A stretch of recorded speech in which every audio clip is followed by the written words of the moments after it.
Assalamualaikum warahmatullahi wabarakatuh. Selamat pagi semuanya. Baiklah, pada hari ini kita akan belajar biologi kembali di materi komponen darah pembelajaran kelas 11 semester 1 oleh saya sendiri, Siti Rohma. Untuk yang pertama, kita lihat dulu apa kompetensi dasar pada hari ini, yaitu 3.5 menganalisis hubungan antara struktur jaringan penyusun organ pada sistem sirkulasi dalam kaitannya dengan bioproses dan gangguan fungsi yang dapat terjadi pada sistem sirkulasi manusia. 4.5 menyajikan karya tulis tentang kelainan pada struktur dan fungsi darah, jantung, pembuluh darah yang menyebabkan gangguan sistem sirkulasi manusia, serta kaitannya dengan teknologi melalui studi literatur. Baiklah, berikutnya kita lihat tujuan pembelajaran pada hari ini. Setelah melakukan pembelajaran dengan menggunakan model discovery learning, diharapkan peserta didik dapat menjelaskan konsep sistem peredaran darah pada manusia dan komponen darah pada manusia melalui studi literatur dan diskusi kelompok menggunakan LKPD. Nah, apa sih sistem peredaran darah? Jadi sistem peredaran darah ini nama lainnya adalah sistem kardiovaskuler atau sistem sirkulasi, yang berarti suatu sistem organ yang memungkinkan darah beredar ke seluruh tubuh. Apa yang dibawa darah? Darah ini membawa nutrisi seperti asam amino dan elektrolit, oksigen, karbon dioksida dan hormon ke sel tubuh untuk memberikan nutrisi ke sel, melawan penyakit, menstabilkan suhu dan pH, dan mempertahankan suhu tubuh. Baik, berikutnya adalah fungsi darah. Apa sih fungsi darah? Jadi darah itu mengangkut sari makanan dan oksigen ke seluruh tubuh dan mengangkut sisa oksidasi ke sistem ekskresi, mengatur keseimbangan asam basa untuk menghindarkan kerusakan jaringan tubuh, mempertahankan tubuh dari infeksi kuman, menjaga stabilitas suhu tubuh dengan memindahkan panas dari alat tubuh yang aktif ke bagian yang kurang aktif, dan mengedarkan hormon dari kelenjar endokrin ke organ-organ tertentu.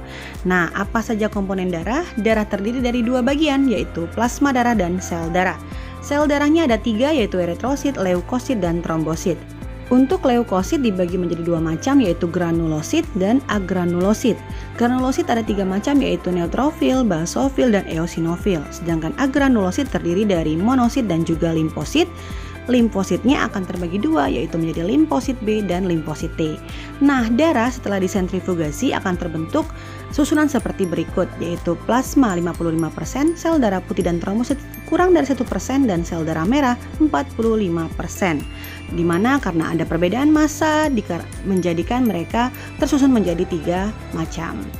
Nah, untuk komponen darah ini akan terdiri dari sel darah dan plasma darah, di mana bentuknya bisa kalian lihat pada gambar berikut ini.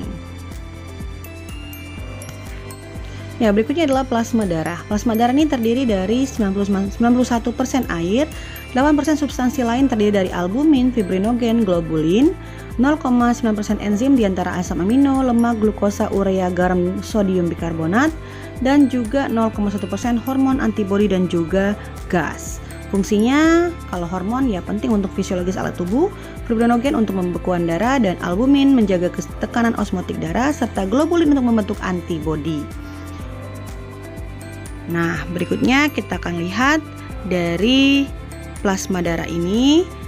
Ada juga serum, yaitu cairan darah yang tidak mengandung fibrinogen, antibodi, protein yang dapat mengenali dan mengikat antigen tertentu, dan antigen adalah molekul protein asing yang memacu pembentukan antibodi.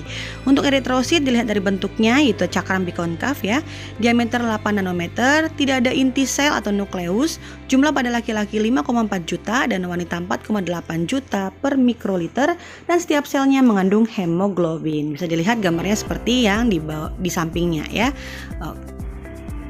Baik, untuk pembentukan eritrosit ini akan dikenal dengan istilah eritropoiesis ya. Jadi eritrosit ini terdiri mengandung hemoglobin yang berperan dalam proses pengikatan oksigen.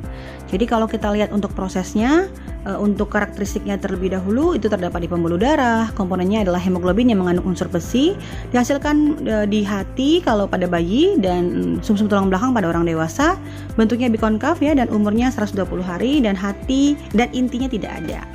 Nah, kemudian untuk hemoglobinnya adalah pigmen warna merah yang berfungsi untuk mengangkut oksigen dari paru-paru membentuk oksihemoglobin, dan berperan juga dalam menjaga keseimbangan asam dan basa. Nah, fungsinya ini mengangkut zat makanan, oksigen, dan juga zat sisa metabolisme, di mana sel darah ini kalau dia sudah tua berumur 120 hari akan dirombak di hati dan juga limpa menjadi zat warna empedu dan membentuk sel darah merah yang baru. Baiklah, selanjutnya kita akan bahas tentang soal-soal yang berkenan dengan komponen darah ini di televisi edukasi. Silakan menonton.